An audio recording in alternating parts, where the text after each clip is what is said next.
Welcome to the Deep Dive. Today we're traveling way back in time, all the way to ancient Rome, to explore the life and work of, well, a poet you might not know, but a poet who, even after like 2,000 years, still has this power to make us, laugh, cry, and maybe even blush a little, just a little bit. We're talking about Gaius Valerius Catullus. Catullus is such a fascinating figure, it really is, especially because his poetry gives us this incredible window into like the world of the late Roman Republic. And that was just a period of immense change, political intrigue, flourishing art scene, the whole thing. So before we, before we dive into his poetry, let's set the scene a bit. Imagine Italy around 84 BC. Catullus is born into a well-off family in Verona. Not the bustling Rome we often picture, right? It's something... Right, more tranquil. Yeah, nestled in the foothills of the Alps. Exactly. But even in Verona, ripples of Roman power, they were felt everywhere. And we know Catullus' father. He was a prominent citizen, even hosted Julius Caesar at their home. Oh, wow. That's wild. I know, right? Like having the most powerful man in Rome over for dinner. You said it. So Catullus grows up with this, awareness of Roman politics, Roman society, the whole thing. But our sources tell us he wasn't really drawn to a political career like many of his peers. Right. Instead, he sets his sights on something much more personal. Much more personal, yeah. Poetry. Yeah. This is where it gets interesting. So Catullus, in his early 20s, he moves to Rome, the center of the Roman world, and immerses himself in this circle of poets known as the Neo-Toroi. The Neo-Toroi, it sounds like a cool band name. What made them so different? They were the rebels of the Roman literary scene, totally rejecting that traditional epic poetry, that celebrated, heroes and gods.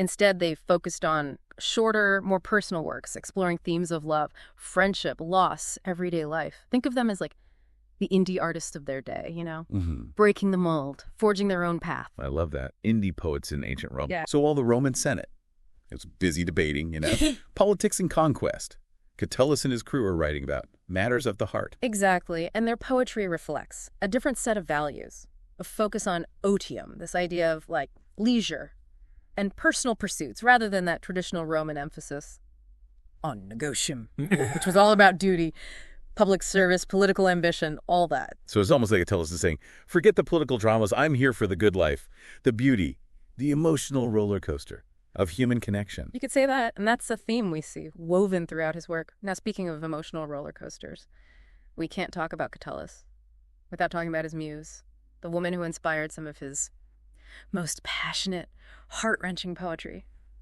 Lesbia. Ah, Lesbia. The name itself sounds like something out of a love song, but our deep dive reveals a fascinating twist. Lesbia wasn't her real name. Catullus gave her that pseudonym. Her actual name was Clodia. And that choice of name, it tells us so much about how Catullus saw himself as a poet. He chose Lesbia as an homage to Sappho, this incredible Greek poet who lived on the island of Lesbos centuries earlier. Sappho was known for her intensely personal and emotional poetry, particularly her verses about love and desire. So by calling his lover Lesbia, Catullus is connecting his own love story to this, rich literary tradition. It's like he's saying, my love is as epic and timeless as any myth or legend. Precisely. He's elevating his personal experience, placing it within a grand artistic lineage. Wow. But who was Clodia, the woman behind the pseudonym? Right. Our sources paint a picture of a woman who was both captivating and controversial. I like that. Yeah, she came from a powerful Roman family, the Claudiae Pulchri, known for their wealth, their influence, and let's just say, their colorful reputation. Colorful reputation. She was also married, though by all accounts unhappily, and 10 years older than Catullus. Their relationship was passionate, intense, and ultimately doomed. Now that's a recipe for some serious drama. It is. And the drama unfolds in Catullus's poetry. Yes, and it's in these poems that we really start to see Catullus grappling with the complexities of love, desire, jealousy, and heartbreak. The poems dedicated to Lesbia are a whirlwind of emotions, from the ecstatic highs of new love to the crushing lows of betrayal and despair. It's like we're getting like a front row seat to this ancient Roman love affair, but one that's, playing out through these incredibly vivid, emotionally charged poems. And what's remarkable is how candid Catullus is. in his writing, he doesn't shy away from his expressing his vulnerability, his passion, his rage, even his moments of self-doubt. It's all there. He lays it all bare. Yeah. And it's both exhilarating and heartbreaking. To witness, it definitely challenges our assumptions about what ancient Roman poetry should be like. It's not all grand epics and stoic heroes. You know, Catullus shows us like a much more human and relatable side of Roman life. And it's through this personal lens that he also gives us these glimpses into the social and cultural dynamics of his time. The poems about Lesbia, for example, they reveal a lot about Roman attitudes towards love, marriage, and infidelity. Especially considering that their relationship was outside the bounds of traditional Roman marriage. Right. It was this passionate affair based on this mutual pact of love and fidelity, even though Clodia was a married woman. And that's another way that Catullus challenges Roman norms. He's almost saying, we decide what our love means, not society. There's even this famous line in one of his poems where he basically dismisses the judgment of older generations. He says, let us value all the gossip of stern old men as worth a single penny. Mic drop moment right there. You know, it's like he said, you do you and I'll do me. This fierce independence and individuality, this focus on like personal experience over societal expectations, it seems to be like a hallmark of Catullus's work. Absolutely. And it's not just limited to the love poems. We see it in the poems about his friendships, his travels, even his witty and sometimes scathing attacks on his enemies. Yeah, those are some of my favorites. He had such a sharp wit and a way with words. It's like reading ancient Roman roast battles. Right. I love it. He definitely didn't hold back. But beyond the humor, there's also this deep sense of vulnerability and emotional depth in his poems. He writes about the loss of his brother with this raw, heart-wrenching grief that is just incredibly moving. It's amazing how his poetry can move so seamlessly between these different emotional registers. From playful banter, to passionate declarations of love, to profound sorrow. It really speaks to the range of human experience that he's capturing. And that's what makes Catullus such a compelling poet. Even after all these centuries, he taps into these universal human emotions, these experiences that we can all relate to, regardless of time or place. So we have this rebellious poet, a passionate love affair, and this treasure trove of poems that give us glimpses into the heart of ancient Rome. What can you tell us about the actual collection of his poems? We've heard it referred to as the Liber. What exactly is that? The Liber, it's Latin for book, is essentially the collection of Catullus's poetry that has survived to this day. Think of it like his greatest hits album, a compilation of his most powerful and memorable works. But here's the thing. Scholars believe that Catullus didn't actually arrange the Liber himself. Wait, so someone else put it all together, like a posthumous mixtape, curated by a friend. Exactly, most likely. It was edited and organized after his death, probably by his friend, Cornelius Nepote, to whom the first poem in the collection is dedicated. Oh, wow. So the Liber we read today might not be exactly how Catullus envisioned it, which adds another layer of complexity to understanding his work. Wow, that's fascinating. That makes you wonder how Catullus would have felt about someone else curating his legacy, deciding which poems to include, and how to present them to the world. But regardless of who put it together, the Liber offers us this incredible window into Catullus's world, his loves, his passions, his struggles. And it's structured in a way that highlights this variety. The Liber is divided into three main sections, each with a distinct flavor. You've got the shorter, more playful poems, which deal with everything from love and friendship to witty insults and social commentary. It's like getting a glimpse into ancient Roman social media, but with a lot more style, of course. Then you have the longer, more elaborate poems that draw on mythology and classical themes. Even in these, you see Catullus's personal voice shining through, adding a unique perspective to these traditional subjects. And then, of course, there are the poems about Lesbia. They're scattered throughout the Liber, and they really are the emotional core of collection. Those poems take us on this incredible journey through the highs and lows of their relationship. We see the passion, the tenderness, the playful intimacy, but then also the jealousy, the anger, the bitterness of betrayal, and the devastating pain of lost love. It's a roller coaster of emotions. Oh, sure. And you can really feel the intensity of his feelings for Clodia. In those poems, it's almost like he's channeling those emotions directly onto the page. He absolutely is. And that's what makes Catullus such a powerful and enduring poet.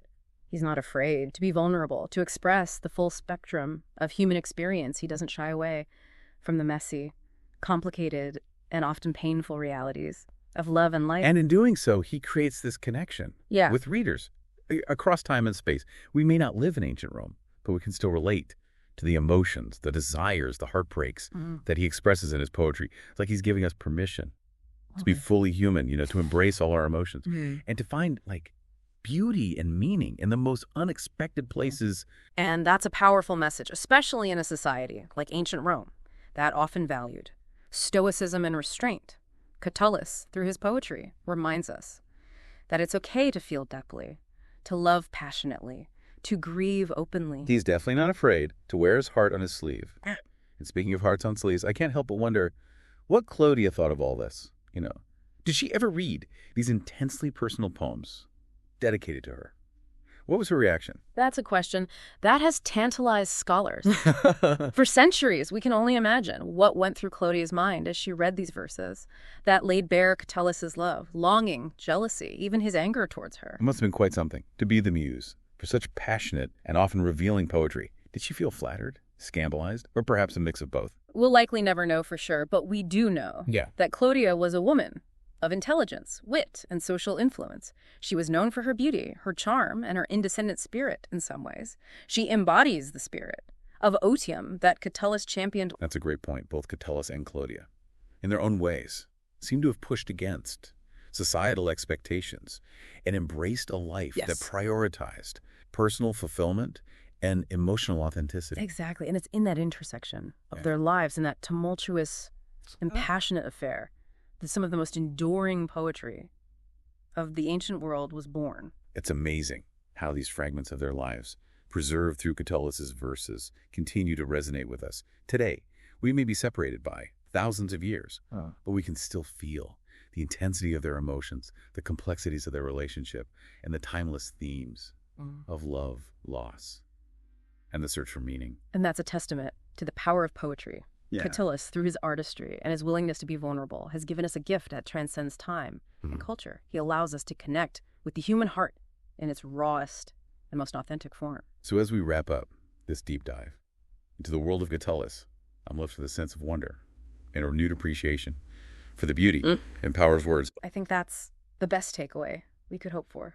Catullus's poetry invites us to think about the things that matter most in life, to embrace our emotions, and to find beauty and connection, even amidst the chaos of the world. And I have to say, I'm a little envious of those ancient Romans who got to experience Catullus's poetry in its original form. Can you imagine sitting in a Roman garden, listening to him recite these verses, feeling the rhythm of the language, the power of his words? Oh, absolutely. What an incredible experience that would have been. But even though we can't travel back in time, we can still experience the magic of Catullus's poetry firsthand. Exactly. His work is out there, waiting to be discovered. So I encourage you to dive in, explore the Liber, let Catullus's words wash over you, and see what resonates. With your own experiences, you might just find that this rebellious Roman poet who lived over 2,000 years ago has something profound to say about your own life and your own search for meaning in the world. And until our next deep dive, happy reading. Welcome back for part 2 of our deep dive into Catullus. We're picking up where we left off, diving into poems 1 through 60 of the Carmina. Those are the Nugae, right? The little trifles. Yeah, those trifles can be pretty deceptive, though. Oh, definitely. I mean, these poems, they might be short, but they are packed with emotion and variety, too. You'll find everything from, lighthearted dedications to, passionate love poems, and even some pretty biting social commentary, all within those first 60. Right, and for anyone just tuning in for this deep dive, we are going to kind of skip the background stuff. We're assuming you already know about Catullus and the world he lived in, and we already covered that. Yeah, who Lesbia was. Exactly. So if you need a refresher, definitely check out our first deep dive on Catullus. Yep. And just a reminder, those first 60 poems are just one section of the whole Liber. Later on, we'll get to the Carmina Docta and the Epigrammata. Those are the longer and more, complex poems. But for now, let's stick with the Nugae. Sounds good. Okay, so poem 1. Catullus dedicates the whole book, the whole Liber, to Cornelius Nepete. I mean, Nepete was a pretty important historian back in the day. Oh, yeah, definitely a big name. So dedicating these super personal poems to him. It's an interesting choice. Right. Is it sincere? Is he just trying to get Nepete's attention? What do you think? It's a great question. Dedicating a book, especially poems, to a powerful person was pretty normal back then in Roman culture. Like, it was how you got support and recognition.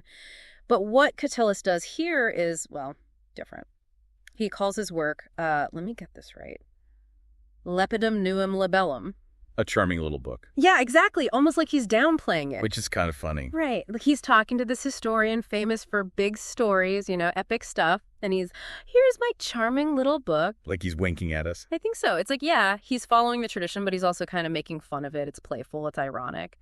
And that sets the tone for the whole Nugi section. Like, get ready for a mix of sincerity and wit, passion, and, well, self-awareness. And we can't talk about Nugi without talking about Lesbia. She's everywhere in these poems. Oh, yeah. She's the heart of it all. Catullus' muse, the one who inspired some of his most beautiful and, well, saddest poetry. And their relationship, it was a mess, wasn't it? A beautiful, passionate, chaotic mess, all laid out for us in these poems. We see it all, don't we? The highs, the lows, the jealousy, the anger. It's a roller coaster. Yeah, it is. Let's look at poem 2, the one with Lesbia's sparrow. It's so playful on the surface, but I feel like there's so much more to it. Like Catullus is almost envious of that little bird. Oh, for sure. That sparrow represents closeness, intimacy, something Catullus desperately wants with Lesbia. He describes it hopping around in her lap, chirping. Pecking at her fingers. Right. It's charming, but you can hear the longing in his voice. Like he's on the outside looking in, yearning for that same affection. And then poem 3. The sparrow dies. And Catullus, well, he totally loses it. He does, doesn't he? Calling on all the Venuses and Cupids to mourn this tiny bird. I know. It's almost comical. This huge outpouring of grief for a pet. But we have to remember, death was viewed differently in Roman culture. Right. Like big public displays of grief were normal. Expected, even. Still, Catullus takes it to a whole other level. Do you think he's genuinely heartbroken over the sparrow? Or is it more about Lesbia? That's the brilliance of Catullus. His poems work on multiple levels. On one hand, yeah, it's a poem about a pet dying, but it could also be him expressing his anxieties about his relationship with Lesbia. Like the sparrow represents their love. Fragile, vulnerable. And its death foreshadows their separation. Exactly. Oh, and that line, Pastor mortuus es me puelle. The sparrow of my girl is dead. It's so simple, but so sad. He's not just mourning the bird, he's mourning their shared world. And then we get poem 5, one of the most famous love poems ever. Vivamus mea Lesbia atque amemus. Let us live, my Lesbia, and let us love. So powerful. It's a call to action almost, to grab hold of the moment and ignore everything else, the gossip, the judgment. He even dismisses those rumors sinum severiorum. The rumors spread by those grumpy old men. Exactly. Their love is worth more than all the disapproval in the world. Right. And there's such a sense of urgency there. Like, the setting sun will rise again, but their lives are short. That brevis lux. And after that, only eterna nox. Eternal night. It's beautiful and terrifying all at the same time. And that urgency, that need to just grab on to those fleeting happy moments, it really says something about Catullus, about how complex he was. What do you mean? Like, it's not just about carpe diem, seizing the day. It's about clinging to those pleasures, using them to cope with the pain of rejection, of being judged by society. That's a good point. It's like their love is this fragile, precious thing, and it's always under attack. Right. And then we get to poem 8. The tone completely shifts. Suddenly, Catullus is trying to convince himself to move on, to forget Lesbia. But it doesn't sound like it's working too well. Not at all. This poem is raw, pure emotion. It's like we're listening to his inner thoughts, like he's berating himself for being so weak, for not being able to let go. Misera Catull, desinus ineptire. Wretched Catullus, stop playing the fool. It's heartbreaking. And the language he uses is so different here. It's not like the beautiful flowing lines of poem 5. Right. The meter changes completely. Instead of the smooth hendecasyllables, he uses these choppy iambs, short, sharp bursts of words. Creating that feeling of unease. Agitation, yeah. Catullus was a genius at matching the meter to the mood. So the form of the poem reflects his inner turmoil. Exactly. Like we can hear his heartbreak in the rhythm. And then things escalate in poem 11. Now the anger takes over. He's sending his friends to deliver this message to Lesbia. A message full of bitterness and resentment. He basically tells him to tell her to go to hell. Yeah. Cum suis viat viatque moichis. Let her live and be well with her adulterers. Ouch. He's accusing her of infidelity, of having all these lovers. And that image, that powerful image he uses, the trampled flower, Destroyed beyond repair. it perfectly captures how betrayed he feels. Like Lesbia hasn't just broken his heart, she's shattered their whole world. That ideal they had. Right. And then in poem 58, he reduces her to a prostitute, soliciting men on the street. It's harsh. It is. It's a far cry from the goddess he once worshipped, isn't it? What do you make of that? Is he just trying to hurt her back? Or is there something more to it? I think it's both. There's anger there, for sure, a need to lash out, but it also feels like a moment of disillusionment, like he's suddenly seeing the harsh reality of Roman society, how easily women, even women from powerful families like Clodia, could fall from grace. This is not just about Lesbia. No, it's a commentary on the precarious position of women in Roman society. Their reputations were so fragile, so easily tarnished. It adds a whole other layer to the poem. It does. It's a reminder that even in the most personal poetry, there's often a bigger story being told. But, not every poem in this section is about heartbreak. True. It's easy to forget that Catullus wasn't just obsessed with Lesbia. He had friends, other interests. He did. And he had a great sense of humor, too. Oh, yeah. Sometimes a little crude, but always entertaining. Right. Like in Poem 9. Remember that one? The one where he's so happy to see his friend Veranius back from Spain. Yeah. It's so heartwarming. You can really feel the genuine affection there. He's so excited to hear about his friend's adventures. It reminds us how important friendship was in Roman culture. It's such a contrast to the Lesbia poems. Totally. We see a different kind of love here, based on mutual respect and shared experiences, a deep bond. And then there's his mischievous side, like in Poem 10, where he lies to this woman about being rich. Oh, classic Catullus. Pretending to be a wealthy landowner with all these estates. When in reality, he's broke. It's hilarious. And the woman is so eager to impress him, she has to borrow his slaves to carry her litter. And he has to come up with this ridiculous excuse about how his province is so poor he can't even afford 8 strong men. Oh, I love that poem. It's a perfect satire of Roman society. All that social climbing and obsession with status. Catullus exposes the absurdity of it all. And then there's the one where he basically tells his critics to F off. Poem 16. Yeah, the one where they're complaining at his poems being too explicit. And he's like, deal with it. Exactly. He's not afraid to be bold, to push boundaries, to defend his right to write about whatever he wants. It's a great example of his defiant spirit. He's not going to let anyone censor him. And it gives us a glimpse into Roman attitudes towards sexuality. Right. Like what was considered acceptable back then. And then there's Poem 43, the one where he's comparing some other woman to Lesbia. And not in a nice way. Oh, yeah. That one's pretty brutal. He's listing all her flaws, making her seem... unattractive. Exactly. It's almost petty, isn't it? A little bit. Yeah. But I think it shows how much he's still hurting over Lesbia. And that last line. O seclum insapiens et infacitum. Oh, foolish and graceless age. It's like he's blaming the whole world for his misery. Right. But again, he's using humor to mask a deeper pain. He's a master of that. So what does all this tell us about Catullus? We've seen him angry, heartbroken, playful, bitter. I think the common thread is his honesty. Honesty. Yeah. He's not afraid to be himself. Yeah. To show his flaws, his insecurities, his desires. He's not trying to be perfect? Nope. He's just a guy trying to figure out life and love. And he lets us in on the journey, the good, the bad, and the ugly. That's what makes him so relatable, even after all this time. Exactly. So in the final part of our deep dive, we're going to look at how Catullus actually crafted these poems. The techniques he used to create such powerful and lasting work. It's all about the language and meter. Yeah. The word wizardry that makes Catullus, well, Catullus. Okay, so we've talked about Catullus the lover, the friend, the comedian. But what about Catullus the poet, the craftsman? Like, how did he actually build these poems? What were his tools? That's what I'm curious about. We've been discussing all these themes, emotions, but how did he make these poems work? What was his secret? Well, one of the things that made Catullus so special was his skill with meter. Okay. For those of us who aren't, like, Latin poetry experts, can you remind me what meter is again? Sure. Think of meter as the rhythm of the poetry. It's the pattern of stressed and unstressed syllables in each line. So it's not just the words themselves, it's how they sound together. Exactly. And Catullus was a master at using different meters to get different effects. He experimented, bent the rules. He found just the right rhythm for each poem.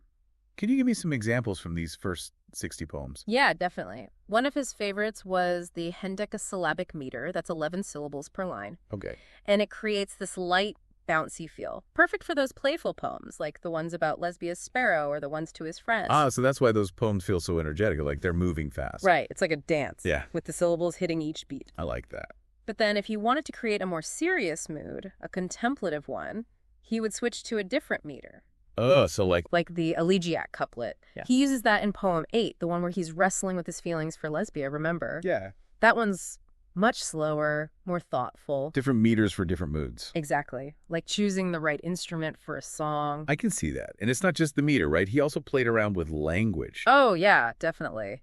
He didn't just use that formal, high-class language that was typical in Roman poetry. Like we were saying earlier, he wasn't afraid to use some colorful language. Right. And that's what keeps his work so fresh. He mixed those elegant words with everyday speech, even slang. It makes it feel so real, like you're hearing a real person talking. Exactly. And he created some amazing contrasts, too, like in poem 5, where he's talking about how short life is, how fleeting. He puts this super serious idea, eterna nox, eternal night, right next to this very physical image, milia multa baciorum. Thousands of kisses. Yeah. He combines the high and the low, the sacred and the, well, not so sacred. It's always surprising. So we've got this master of meter, this innovator with language. But what makes Catullus's work last?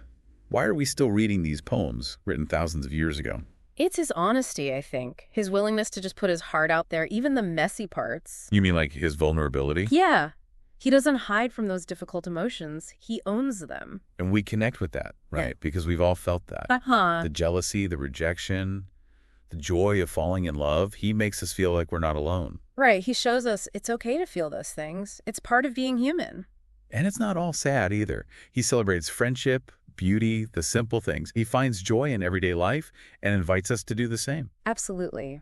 He wants us to pay attention, to appreciate the beauty around us, even in unexpected places.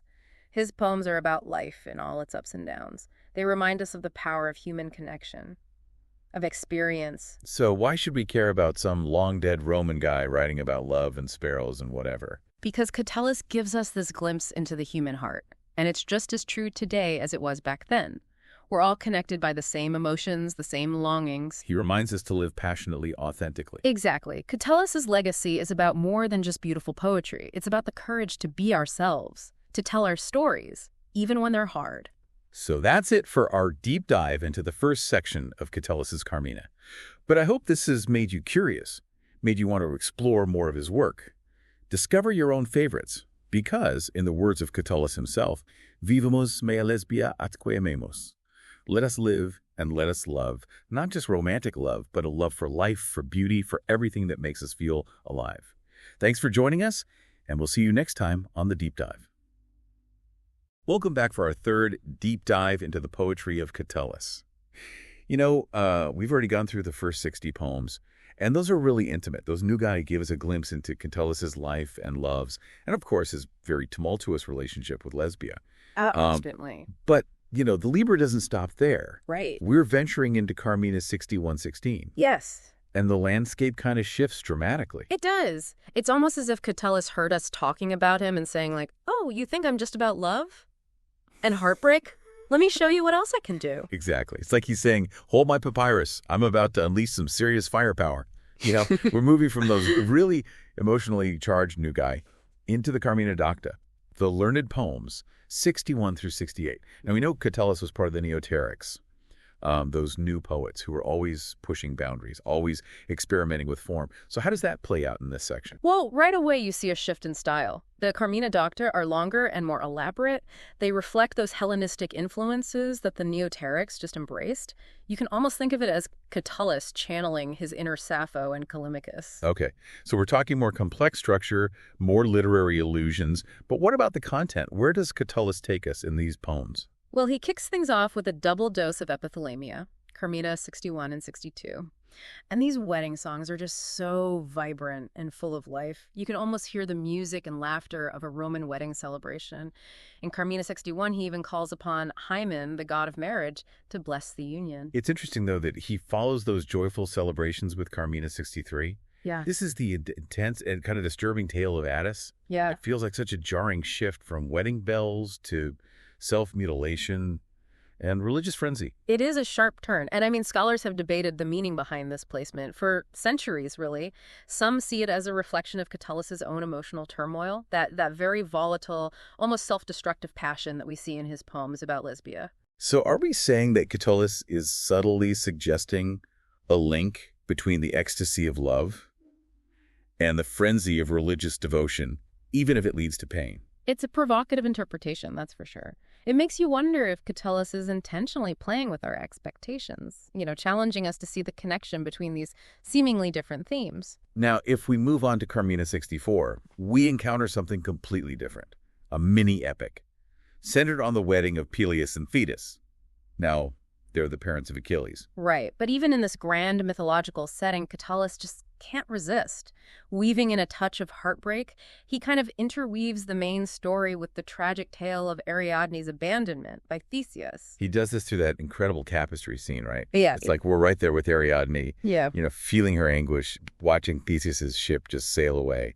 And so we have this wedding celebration. But right in the middle of it, Catullus drops this bomb of intense emotion. Yeah. It's brilliant. It really is. It's a masterful use of what we call ekphrasis, where he describes this work of art within the poem. Yeah. And what's fascinating is that he uses this juxtaposition to explore themes of fidelity and betrayal. And the fleeting nature of happiness, he's reminding us that even in the midst of this joyous celebration, things can change just like that. And we can't forget that this poem is steeped in mythology, Right. which is central to Roman identity.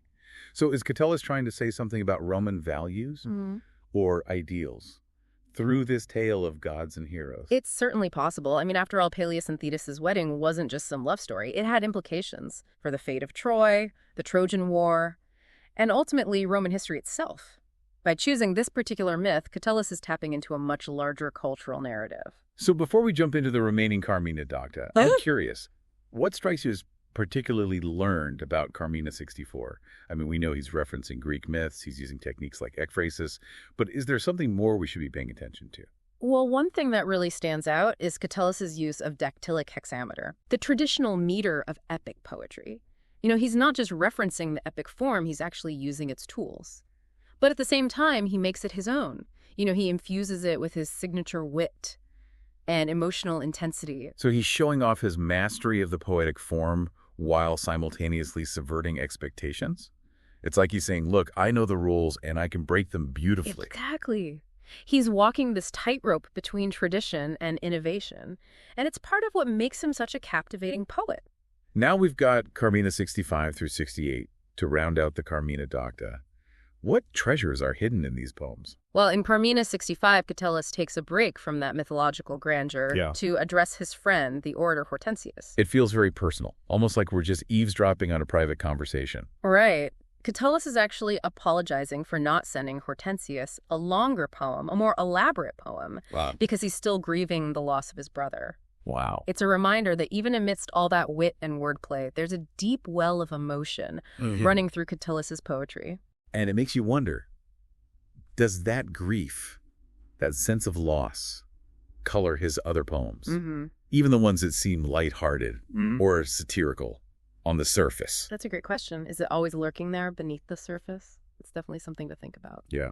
Now, Carmina 66 transports us back to that world of Hellenistic poetry. It's a translation of a poem by Callimachus called Coma Berenices. Hold on.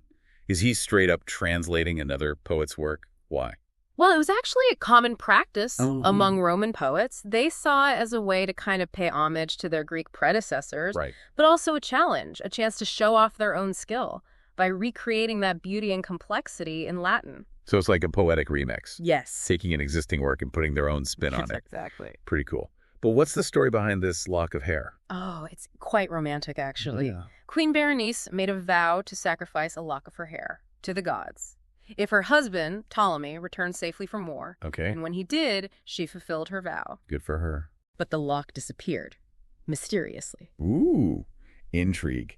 I bet Catullus had fun with that. Oh, he did. So the poem explains that the lock actually ascended into the heavens and became a constellation. No way. Yes. It's this blend of mythology, astronomy, and courtly love. Okay, that's pretty awesome. Now, Carmina 67 is just plain weird. We've got a talking door. Yeah. Dishing out all this juicy gossip about all the adultery and deceit happening inside this house. It's definitely one of his more unusual poems, but think about it. What better vantage point is there to observe all the secrets and scandals of a household than the door? That's true. It's like the door becomes a silent witness to all the drama Yes, unfolding within its walls. And what's really interesting is how Catullus uses this unconventional narrator to explore themes of betrayal and deception and the breakdown of trust, which of course are so central to his own personal experiences. Yeah, so even when he's being playful or experimental with form, those deeper emotional currents are still present. Exactly. And then we come to Carmina 68, a long, complex poem that weaves together elements of myth, personal reflection, even a bit of Roman history. This one's a bit of a head-scratcher, isn't it? Lots of layers to unpack. It is. Yeah. The poem centers on the myth of Protesilaus and Laodamia, but it also touches on Catullus's grief for his brother and explores themes of love, loss, and the fleeting nature of happiness.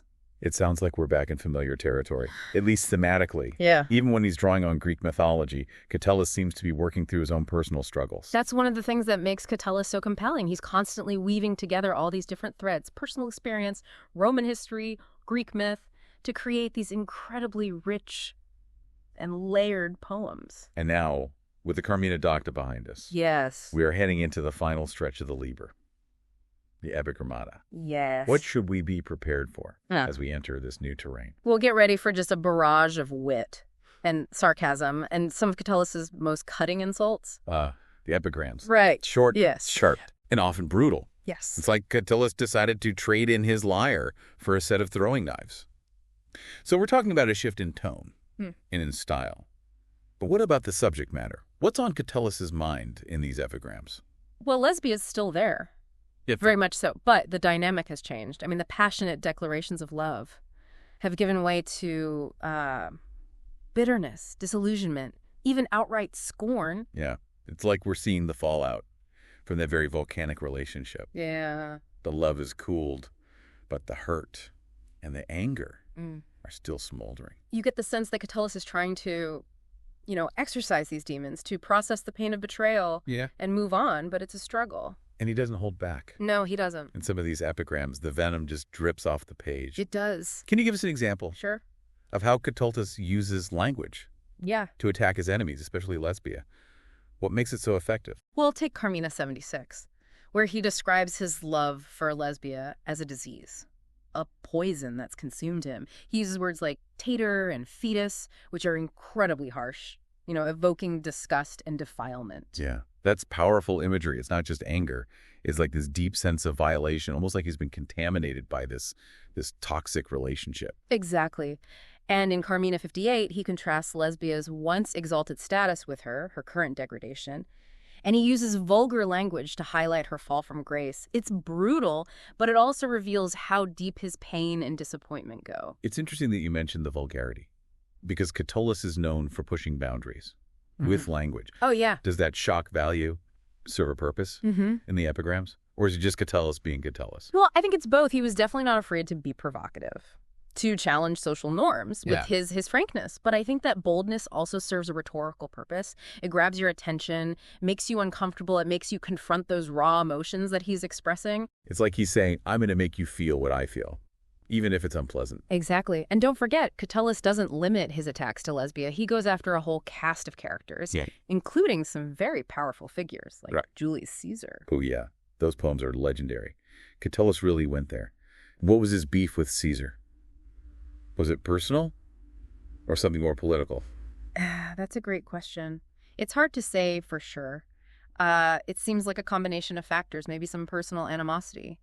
But Catullus was also very critical of Caesar's growing power and the corruption that he saw in Roman politics. So he's using these epigrams to do more than just vent his personal frustrations, but also to comment on the state of Roman society, to hold a mirror up to those in power. So he's not just this heartbroken lover.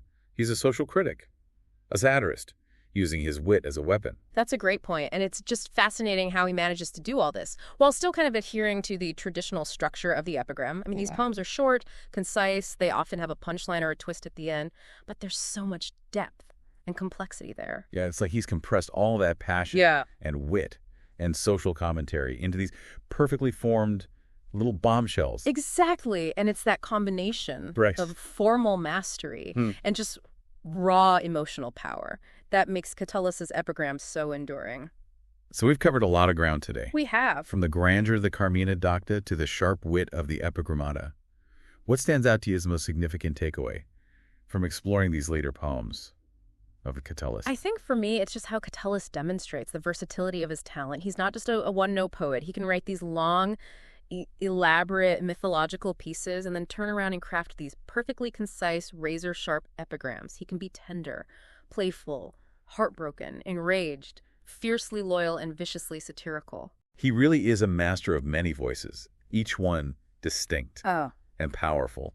And yet there's this underlying unity to his work, that thread of honesty, a willingness to expose his vulnerabilities. That kind of connects all the different pieces. Absolutely. And it's that honesty, that willingness to lay bare his soul, that makes Catullus so relatable, even across centuries. You know, we see ourselves reflected in his joys, his sorrows, his triumphs and failures, his passions, and his betrayals. And I think ultimately that's why Catullus continues to speak to us, to move us, to challenge us.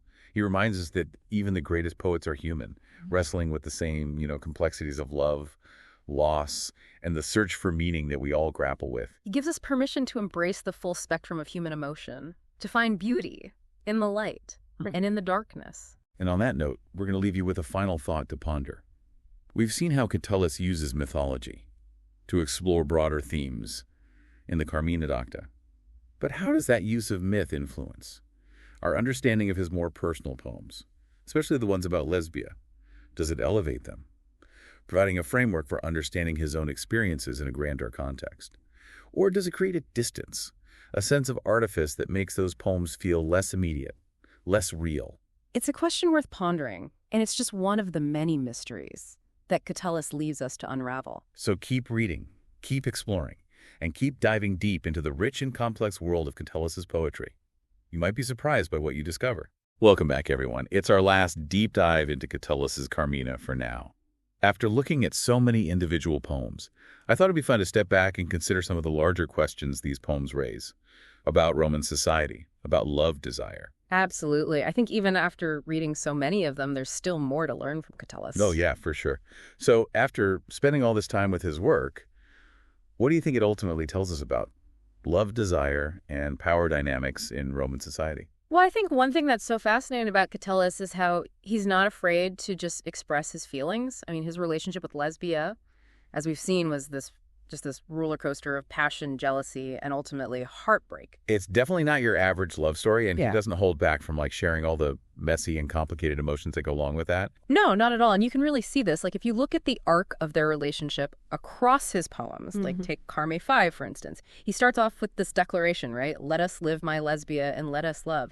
It's so full of youthful energy, almost defiant, like they're sort of creating their own world together. It is kind of like an anthem for young love, isn't it? That sense of now or never. Okay. Do you think that sort of resonated with Roman readers the same way it might resonate with us today? I think there is something really timeless about that longing to sort of escape societal expectations and just embrace love. But as we know, things don't exactly go smoothly for Catullus and Lesbia. That's an understatement.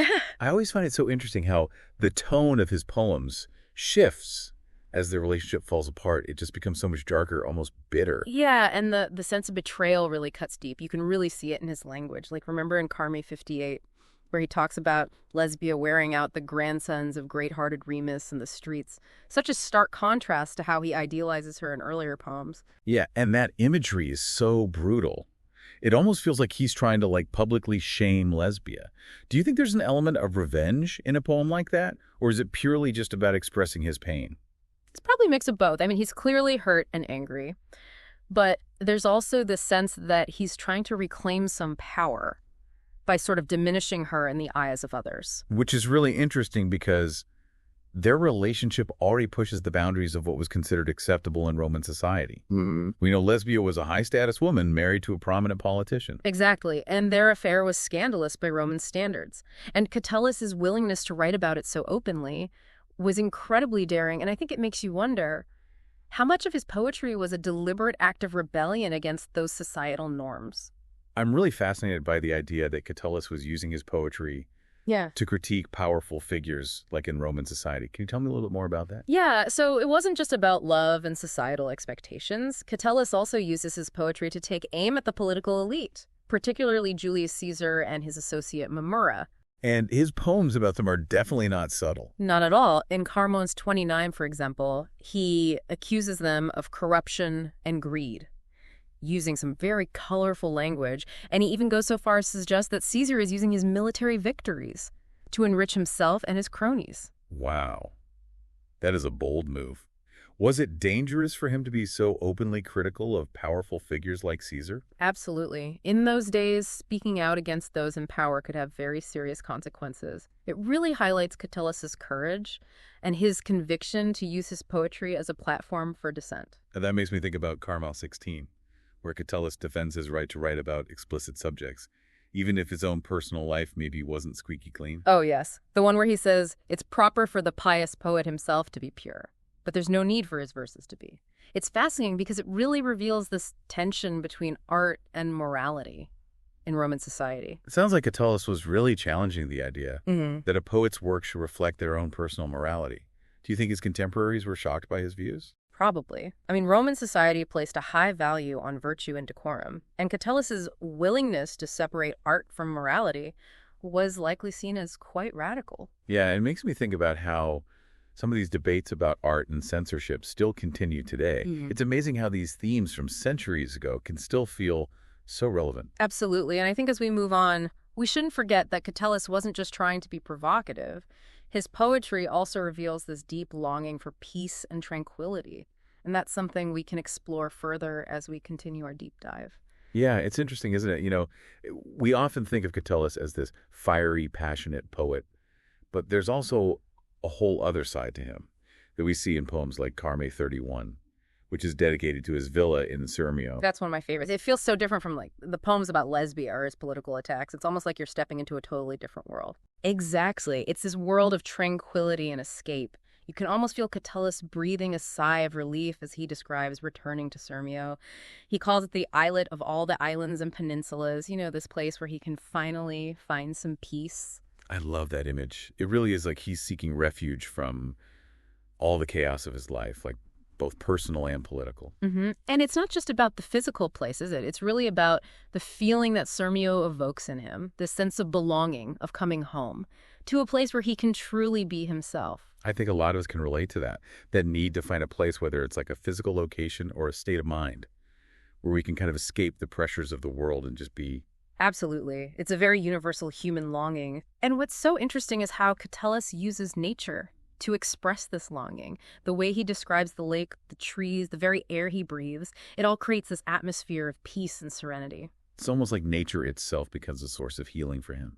Do you think the Romans viewed nature in the same way we do today, as like a place of escape and rejuvenation? That's a good question. I mean, while the Romans certainly appreciated beauty and had a strong connection to the land, their relationship with nature was probably different from ours in some ways. I mean, for them, nature was also a source of resources, something to be cultivated and controlled.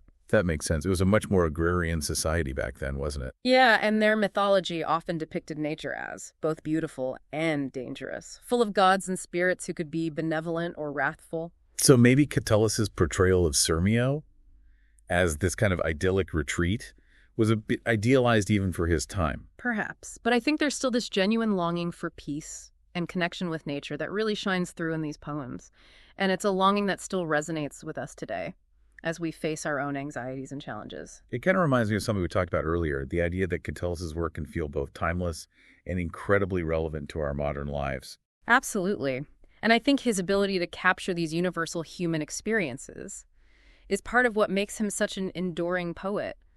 We may not live in ancient Rome, but we can still relate to the emotions he expresses, whether it's the joy of love, the pain of heartbreak, or that desire for peace and tranquility. Yeah, it's almost like these poems are these little windows into the human heart, showing us that no matter how much time passes, some things never really change. Yeah, and what's fascinating is how Catullus manages to express such a wide range of emotions. I mean, we've seen the passion, the anger, the longing, But there's also this playful, satirical side to him that we haven't really touched on yet. Oh, yeah. His sense of humor can be pretty sharp. Yeah.